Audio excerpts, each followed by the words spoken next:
right, so we got who are the Dregs in Darkside. My bad for the loud mic, y'all. I think my gain in OBS was all the way up, so my mic was sounding like some just. I think somebody in the comments said some WWE Raw type ish. But listen, I think I fixed it, y'all.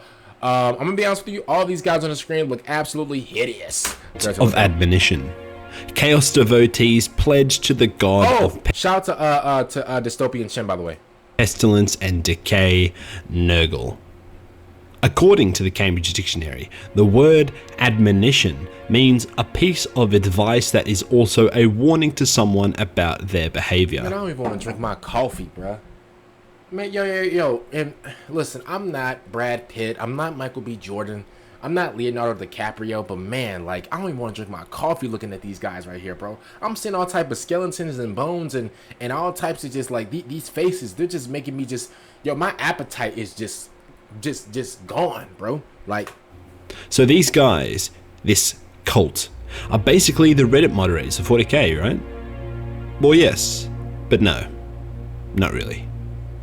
You may know the cult of admonition better as the Dregs from Darktide.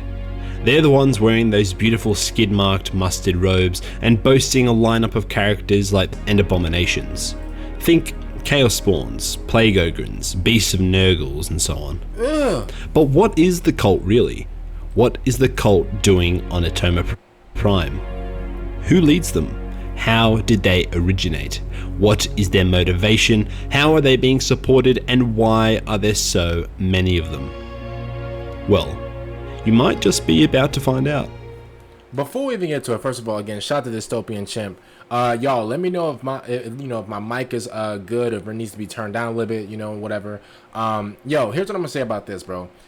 I don't really despise Nurgle. Obviously, bro, like, he stank, like, he looked crazy, but at the end of the day, I feel like out of all the Chaos guys, y'all, he's not, like, if we're talking about just, like, nice, or like, or just like how nice these guys are, obviously all these guys are school threats, but like, out of all of them, I would rather be a part of it. I think I'd rather be I think I'd rather either be in Slanesh's little cult or whatever, or Nurgle. I'm gonna be honest with you. Woo! I like that intro. Little synthwave action.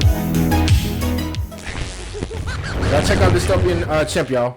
From what I have gathered, the cult of admonition appears to have set up shop predominantly in the lower levels of Tertium, a colossal hive city within Atoma Prime, the esteemed capital of the Mobian domain. While rumours persist about the cult's spread into the other hives on Atoma, I can't confirm these rumours just yet, as information from the other hives on Atoma is strictly controlled.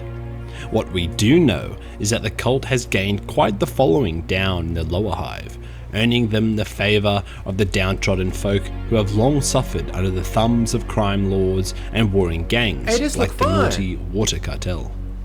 As their name suggests, the fine Water Cartel boys treated water like it was their personal stash of sparkling vintage wine, restricting its flow and turning it into some twisted form of currency. In the eyes of many... Man, these boys was the original water boys, bro. They was legit selling water. Now, to be honest with you, we all know, bro, the power, you can legit sell anything. Think about it, bro. Like, there are people in real life, bro, like, that are selling water, but just putting like a fancy label on it and just like, it just being like, yo, you can, like, buy this water for like $500. This is like the cleanest water ever, whatever, and it tastes just like tap water. But if you were to, like, put tap water in like both of like these packagings or whatever, and you got this packaging in like gold and it looks all sparkly, whatever, and you drink it, like, somehow, some way, they can like convince you. And when I say they, I mean like businessmen or businesswomen.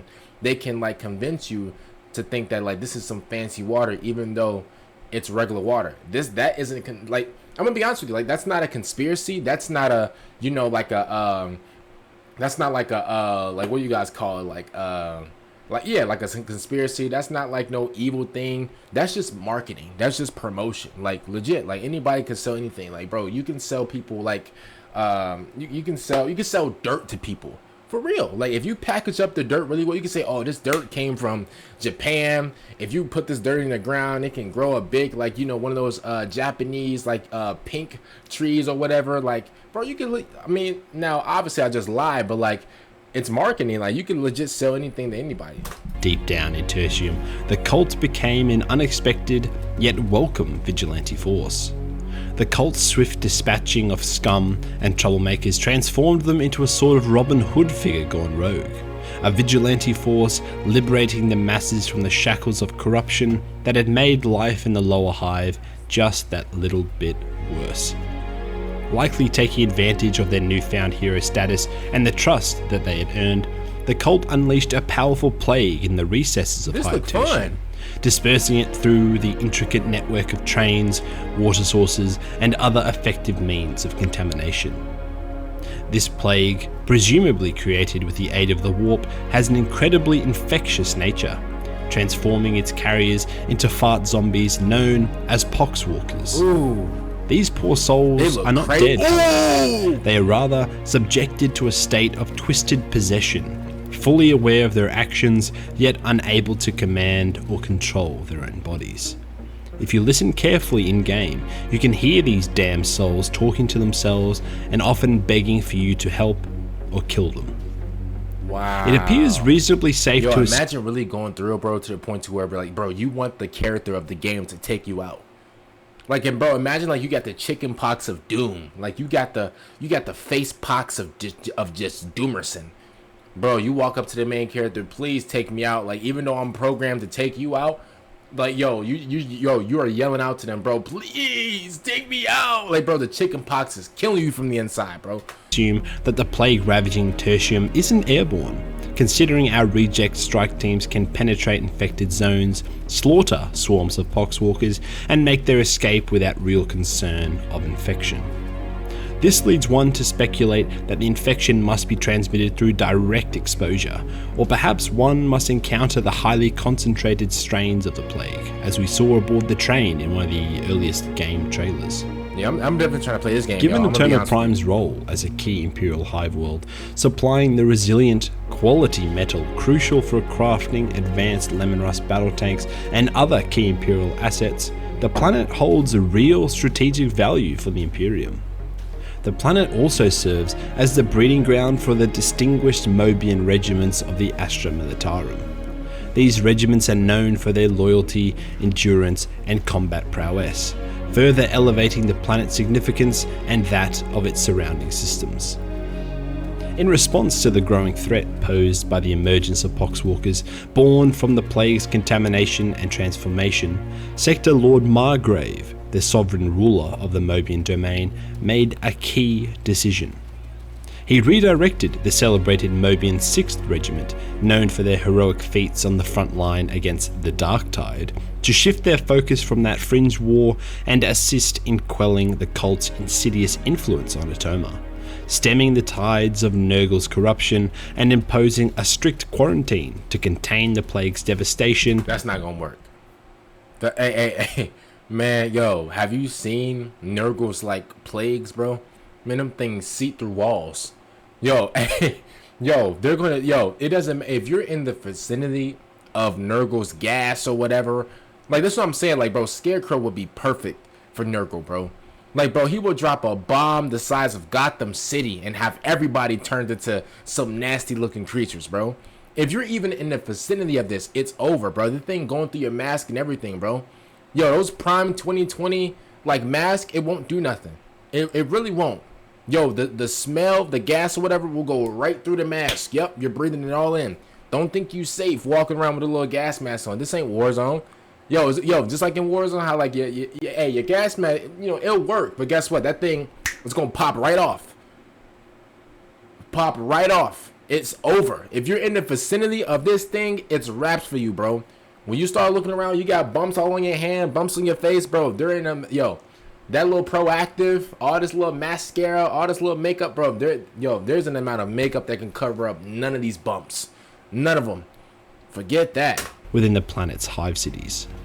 However, unknown to many, the Mobian 6 had secretly fallen to treachery during their harrowing... They started lighting up that...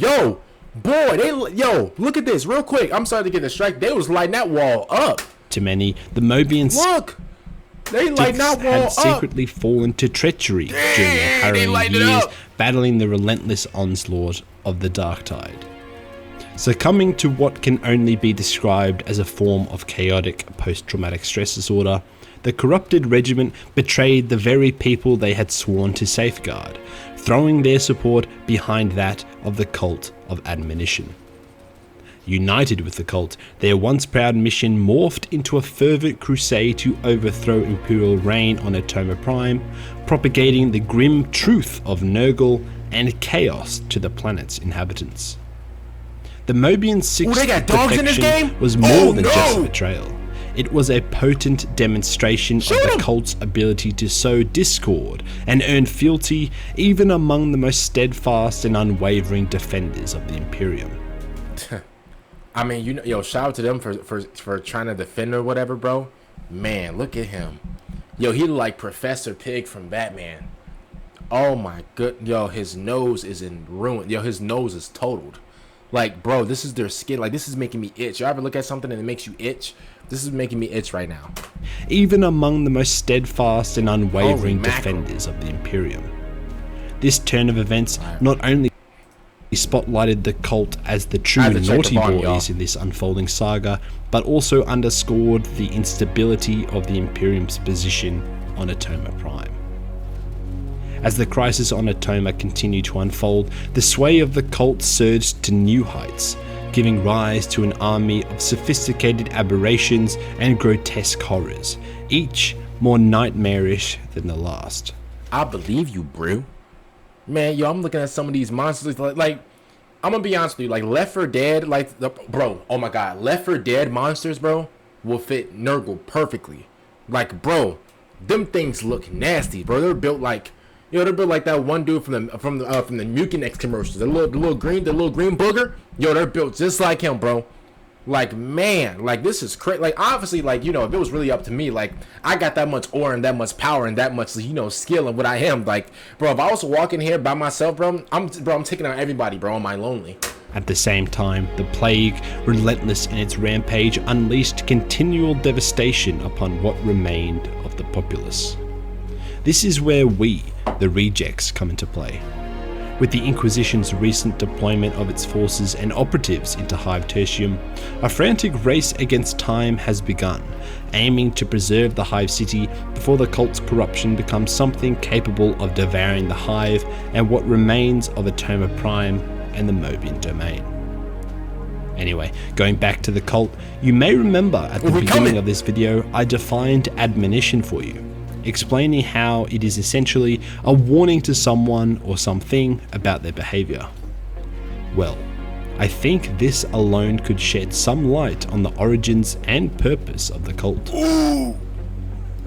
Historically, the upper crust of society on Atoma Prime has been embroiled in an eternal tug of war between House Barquette and House Margrave.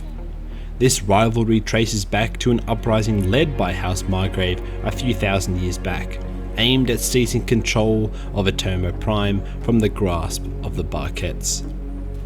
Could it be that the Cult of Admonition's name carries a deeper message concerning the workings and politics of the planet's upper classes? Might the term admonition allude to a subtle political uprising, a cautionary sign regarding the ruler's conduct?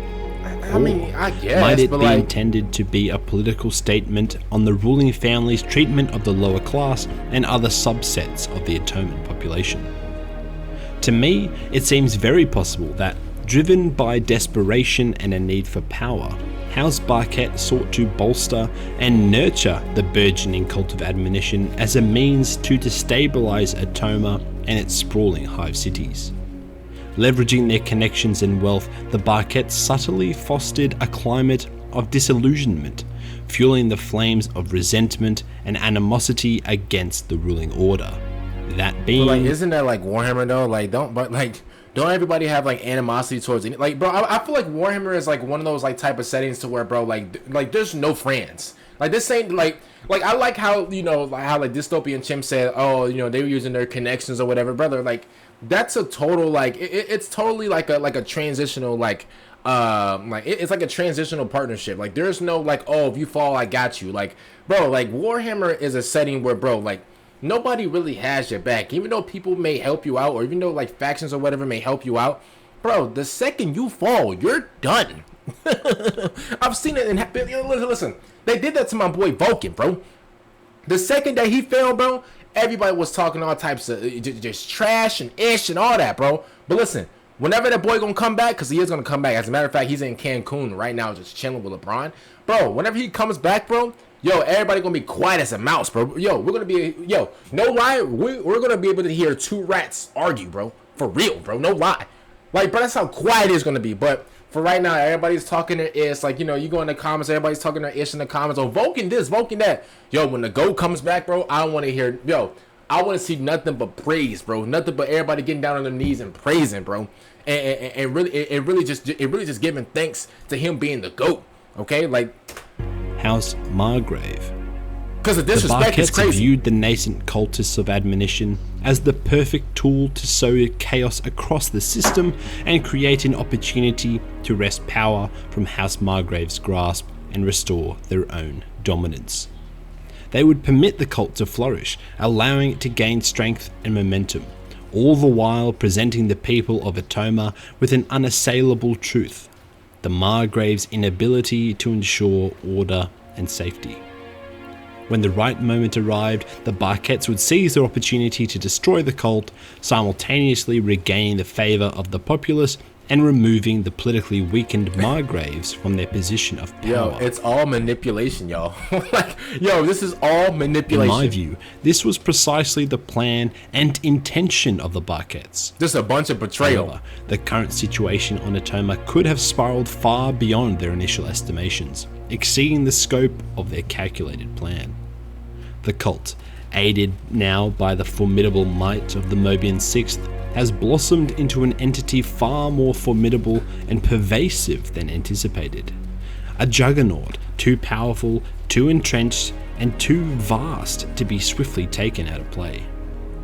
The cult's influence has likely infiltrated every corner on Atoma, embedding itself with roots so entrenched and far-reaching that destruction seems impossible. Dang, they got emotion like Under that. Under these circumstances, it appears to be in the Barquettes' best interest to act with fake apprehension and powerlessness, mirroring the thoughts and sentiments shared by all those other poor souls involved in this rough situation. They got dogs in here?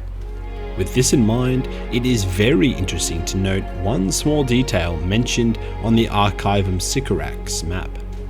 The infiltration of the fortified deep archive sanctums by the cult is more than just a mere security breach.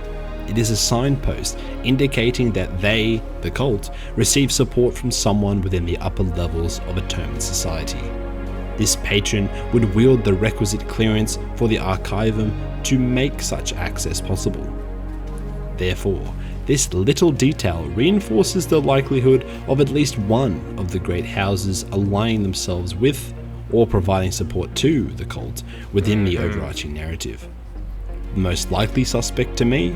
Yes. House Barquette. Alright, that's enough lore for you. Man, shout out to our boy Dystopian Chimp, man. He always coming through with these informational videos. If y'all want more videos, you know, regarding this is Darktide. Oh, Warhammer Darktide. I've heard of this game. Okay, bet. I know what this game is now. Because I'm like, yo, what's this game? I never played this before. Yo, we actually do got to record some gameplay of like Space Marine 2 and stuff like that. Today is Battlefield Open Beta Day, so there will be some Battlefield videos up for y'all today. And other than that, man, shout out to the boy Dystopian Chimp for this video. Just know that every nasty, nurgle looking dude in this video is ugly. Other than that, man, I'm going to see y'all that fixing them out. And bye, everyone!